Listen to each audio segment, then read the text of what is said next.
Alam mo ba na kapag ginagamit mo ang utak mo, ay nagugutom ka? Hi!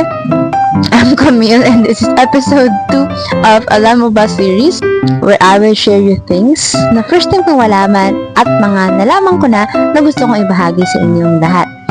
So, sabi yan ng ate ko sa akin noon na kapag ginagamit mo daw ang isip mo o ang utak mo ay nagugutom ka, lalo na kapag may ginagawa ka at kapag nag-aaral ka.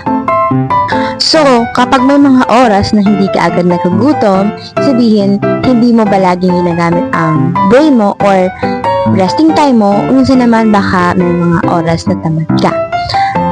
So, ikaw ba, kapag nag-aaral ka ba, nagugutom ka or hindi? Hello? So, that's it for episode 2. Bye-bye. Makaka na ako.